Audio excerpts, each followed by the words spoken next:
नमस्कार दोस्तों अभी अभी भारत सरकार ने अपने सेंट्रल गवर्नमेंट एम्प्लॉइज के लिए एक बहुत बड़ा बदलाव किया है। जो भारत सरकार की पेंशन स्कीम्स हैं, नेशनल पेंशन स्कीम और यूनिफाइड पेंशन स्कीम, इन दोनों में ही एक बहुत बड़ा बदलाव किया है। दरअसल भारत सरकार के जो एम्प्लॉइज हैं वो बहुत समय से डिमांड कर रहे थे कि एनपीएस में एक परिवर्तन होना चाहिए, एक चेंज होना चाहिए। जो सेंट्रल गवर्नमेंट एम्प्लॉइज के अलावा जो नॉन सेंट्रल गवर्नमेंट एम्प्लॉइज होते हैं उनको मिलता है वो बेनिफिट, लेकिन गवर्नमेंट एम्प्लॉइज को नहीं मिलता था अभी तक। भारत सरकार ने उनकी ये बात मान ली है। अमृत काल के दौरान भारत सरकार ने एनपीएस और यूपीएस में एक बहुत बड़ा बदलाव किया है और ये बदलाव आपके लिए फायदेमंद है। इससे जो आपका एनपीएस में जो कॉर्पस बनता था, जो पेमेंट का जो फंड बनता था आपका, वो अभी तक जो होता था वो कंपेरेटिवली छोटा बनता था, अब शायद थोड़ा बड़ा बन जाएगा। आपका एनपीएस और रिटायरमेंट बेनिफिट प्लान जो है आपका वो ज्यादा अच्छा हो जाएगा। तो क्या है ये बदलाव, क्या है ये चेंज, आपके लिए मैं पूरा डिटेल में वीडियो बनाने वाला हूँ और आपको बताने वाला हूँ। आगे बढ़ने से पहले अगर अभी तक आपने चैनल को सब्सक्राइब नहीं किया तो प्लीज सब्सक्राइब इट। इससे आपको तो मिलेगी इन्फॉर्मेशन और मुझे मिलेगा मोटिवेशन आपके लिए और अच्छे वीडियोस बनाने का।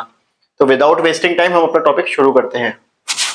दोस्तों, आज का हमारा टॉपिक है बिग ब्रेकिंग न्यूज। क्या है, यूपीएस और एनपीएस में बदलाव हुआ है। भारत सरकार क्या बदलाव लाई है? भारत सरकार लाई है, गवर्नमेंट ने अप्रूव किया है LC75 और बैलेंस लाइफ साइकिल। ये क्या होता है? देखो, जो एनपीएस में आपने अभी तक इन्वेस्टमेंट होता है, आपका जो कॉर्पस बनता है एनपीएस में, उसमें ये स्कीम नहीं थी। आपको पता होगा कि एनपीएस में जो पैसा जाता है वो इक्विटी में जाता है, बॉन्ड में जाता है और गवर्नमेंट सिक्योरिटीज में जाता है। ये तीन जगह जो आपका पैसा इन्वेस्टमेंट किया जाता है, एनपीएस का पैसा जो आपका होता है। इक्विटी रिस्की होता है, बॉन्ड्स कम रिस्की होता है, गवर्नमेंट सिक्योरिटी रिस्क फ्री होता है। रिटर्न इसमें सबसे अच्छा होता है, इसमें मिड रिटर्न होता है और सबसे कम रिटर्न होता है गवर्नमेंट सिक्योरिटीज में।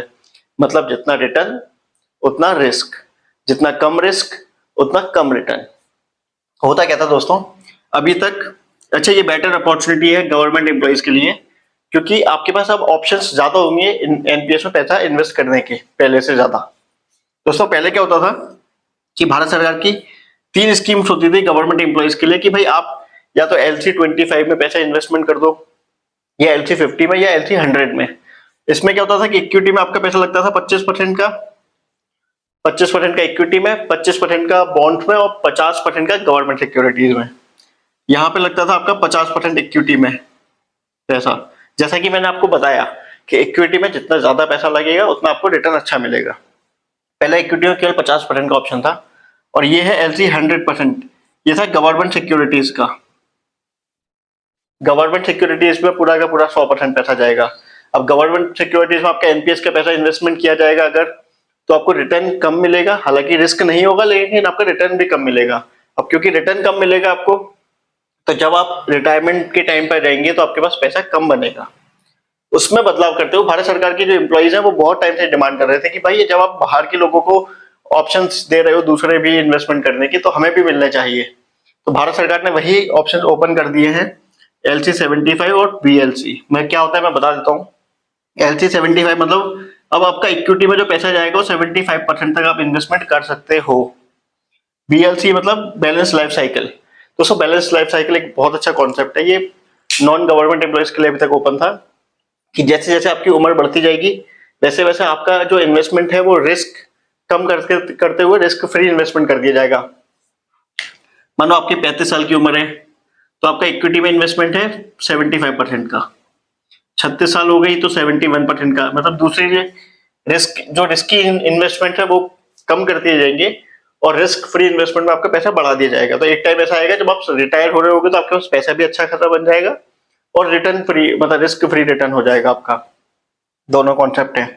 तो अब जो है गवर्नमेंट एम्प्लॉइज के लिए 5 ऑप्शन हो गए हैं। पहला डिफॉल्ट, PFRDA। दोस्तों, PFRDA जो है ये रेगुलेटरी अथॉरिटी है जो ये एनपीएस स्कीम को संचालन करती है। तो एक उसने डिफॉल्ट ऑप्शन बनाया हुआ, अगर आप वो डिफॉल्ट ऑप्शन पे सिलेक्ट करेंगे तो PFRDA का जो डिफॉल्ट इन्वेस्टमेंट जो प्लान होगा उसमें आपका पैसा इन्वेस्ट हो जाएगा। उसके अलावा गवर्नमेंट स्कीम जी मतलब गवर्नमेंट सिक्योरिटीज। आपके पास ऑप्शन होता है कि अब आप जब इन्वेस्टमेंट करने जाओगे एनपीएस में, जब आपके पास ऑप्शन आएगा तो आप अगर स्कीम जी को सिलेक्ट करते हो तो आपका पैसा गवर्नमेंट स्कीम में डाल दिया जाएगा। उसमें मैं बार बार बता रहा हूँ आपको, उसमें रिटर्न कम होता है, रिस्क भी कम होता है, रिटर्न भी कम होता है। L3 25 में आपका 25% पैसा इक्विटी में डाला जाएगा, बाकी गवर्नमेंट सिक्योरिटीज में। L350 में आपके पास 50% पैसा आपका जो है इक्विटी में डाल दिया जाएगा। और ये ऑप्शन एक नया आएगा आपके पास L375 कि 75% तक का पैसा आप इक्विटी में इन्वेस्ट कर सकते हो, जैसे बाकी जो प्राइवेट जो एनपीएस होल्डर करते हैं वैसे ही। इसमें आपका पैसा अच्छा बनेगा, रिस्क भी रहेगा लेकिन पैसा भी अच्छा बनेगा।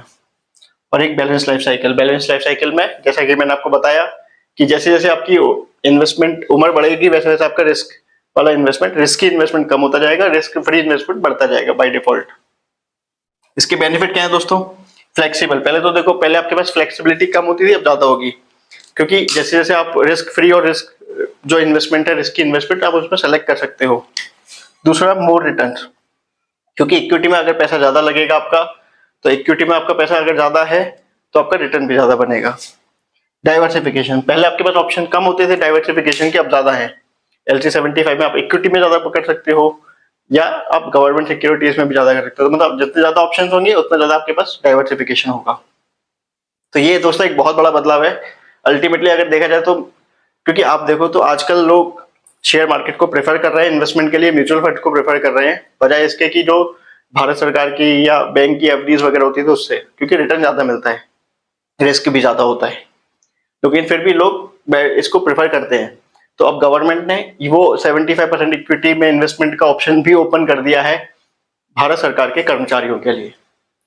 दोस्तों, वीडियो कैसा लगा कमेंट बॉक्स में बता दो, चैनल को सब्सक्राइब करना, वीडियो को शेयर करना और मुझे इजाजत दो, जुड़े रहना मेरे से। धन्यवाद।